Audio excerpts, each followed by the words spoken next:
I've been waiting a long time to actually make this video. I was really looking forward to talking about Bailu because we never really took a full deep dive into the character and all she would provide for your account on Honkai Star Rail. First of all, let's take a look at her ratings, right? Bunch of S's, meaning she's top tier across the board. I would say that she's double S in farming. I don't know why the rating was changed for that. Being able to have a character that pretty much overheals your team allows you to put it into autoplay and not really have to panic while you're farming because you're going to be constantly healed the whole time you're doing farming, right? So she's a very nice safety net character to have in your farming teams. Now, Bailu as a lightning character, first of all, let's just talk about her design. You look at a character like this, and my first assumption is she is a Loch Ness mythical monster, but she's not. She's not like some sea serpent dragon or anything. She is a lightning character. What? That doesn't make any sense. Although a lot of things in this game doesn't make sense either. So, touche, right? Okay, her basic attack deals lightning damage equal to 110% of Bailu's attack to a single enemy. It doesn't really matter because you're not going to build attack on Bailu like you would qiqi, so you're not going to really benefit from her basic attack as much as you think you would. You'll probably rarely ever use this skill. So her elemental skill heals a single ally for 18% at max levels of Bailu's max HP, plus an additional 138 at max levels. You're going to have your ally relatively healthy every time you use your elemental skill because this is a lot of healing. You have to take into consideration this is Bailu's max HP. So the more HP you build on this character, the more healing she's going to give to that ally. You build her like you'd build Kokomi from Genshin Impact, a ton of HP and energy restoration, but as much HP as you can get. In return, gives your ally so much healing.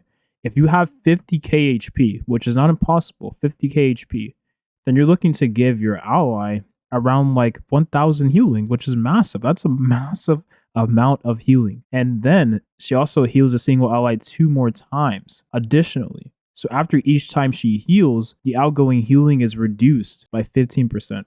That is so much HP restored on a single elemental skill. Way more than Natasha's. And then Bailu's ultimate, 100 energy cost. Bailu's ultimate is 100 energy cost. That's insane. Heals all allies for 20% max HP at max levels, okay? An additional 155. For allies that are not already invigorated, Bailu gives them the invigoration buff. So what this does is every time the ally is attacked, Bailu will then give that character some restoration, some healing. A percentage of Bailu's HP will go towards that ally that was attacked by the enemy that has the invigoration buff. A very nice buff that Bailu puts onto the ally makes them very, very, very hard to kill. So when an invigorated ally is hit, heals the ally for 11% at max levels of Bailu's HP plus additional 108. So as I said before, it is a kind of get hit and heal mechanic. It's kind of unique to this game. I never really seen a mechanic like this in any other game. Maybe from Pokemon, I could think of like a citrus berry or something, but that's not really a good comparison.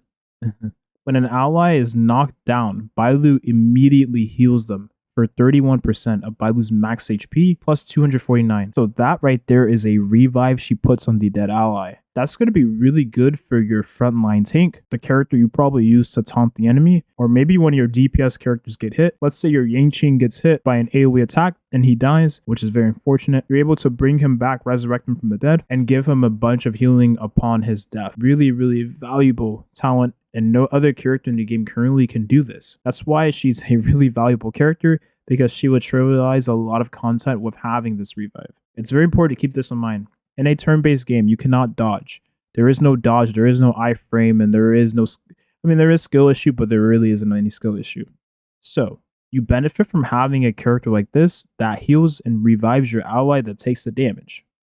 Very, very important. When Bailu heals a target ally above their max HP, the target's max HP increases by 10% per 2 turns. This is going to be a type of overheal that Bailu gives to your ally, which is pretty massive. If you pair this with her elemental skill, you're going to give a lot of healing to an ally, so I wouldn't be surprised if you really overcap a massive amount of that ally's HP. So the overhealing mechanic she gives is really, really nice. Really nice. It makes your DPS characters more tankier than they actually are. And no other character can do this currently, so that's why it's very valuable. It's like a mini shield pretty much. Her last talent, characters receive 10% less damage when they're invigorated. Really nice, makes your teams a lot more tanky. Her trace is very good, gives her HP. This is going to make building her with HP a lot more easier. The only notable Eidolon you should really be concerned about is E4, so whatever you get her 4th Constellation, every healing provided by Bailu's skill makes the recipient deal 10% more damage for 2 turns. So, whatever ally gets healed by Bailu's elemental skill will deal 10% more damage for those 2 turns.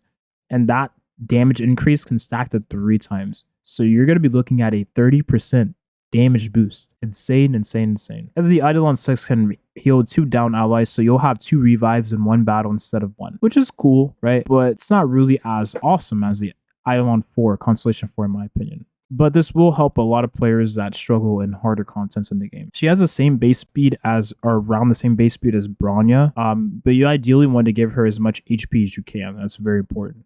Ton of HP. And as I said before, I'm not losing my mind, guys. I really do believe this character does not look like a lightning character. It just doesn't make sense to me. When I see this character, I saw the splash art, and I'm like, well, she's in the ocean. She should be a ice character. That makes the most sense. And for the longest time, I've been saying she's an ice character, and no one corrected me until like the video not too long ago. And now I'm like a freaking idiot because I thought she was an ice character when she's not. This game, dude. Developers, what are they smoking? Okay, let's talk about the ways to obtain Bailu for your account. You have a 1 in 14 chance of obtaining Bailu on the standard banner. This will be the hardest. You'll probably struggle the most with pulling her on the standard banner. However, if you do get the character, it won't be like getting qiqi in Genshin Impact.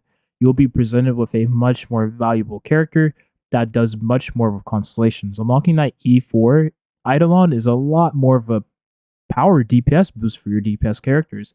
It makes getting those one-shots on Seal a lot more prominent, and it helps with doing harder contents in the game when you're kind of relying on damage to finish the battle in a certain amount of turns.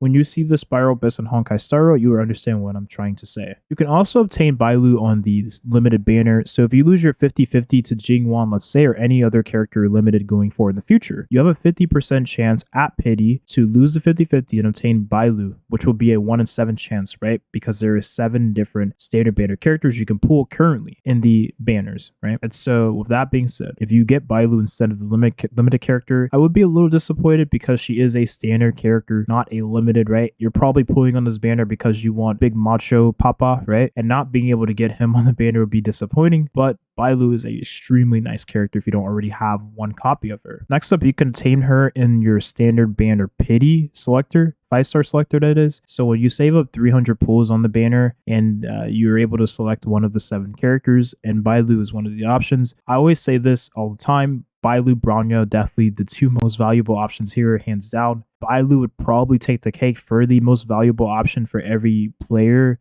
that's casual, that's new to turn-based games. If you're new to turn-based games, then picking up Bailu would be the best option for your account. Lastly, you can obtain Bailu as one of the 7 characters you get in your beginner banner pools.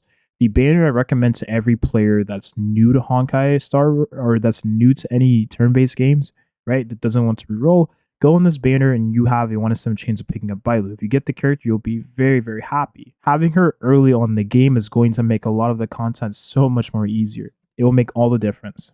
So yeah, this is the last way you could obtain the character. Lastly, you could obtain the character during the Honkai Star Raid I'm sorry. That too soon? Okay, I didn't mean to make that joke. Lastly, let's talk about Bailu's Lycone, her best in slot 5-star artifact, pretty much. So it's going to follow the path of abundance, which is mainly for healers, such as Natasha, Bailu, right? Bailu will have a max HP increase whenever she wields this Lycone. Aside from having high base stats on the 5-star Lycone, because as you all know, 5-star Lycones, 5-star weapons have higher stats than a 4-star Lycone, a 4-star weapon. So she has HP main stat that is higher, and she has HP passive that also gives her a higher HP increase. She also gets an outgoing healing bonus, which will be a pretty much healing bonus from Genshin Impact if you're familiar with that. It'll be additional healing she'll give to all allies. That is pretty much a multiplier on the healing she already gives to the characters.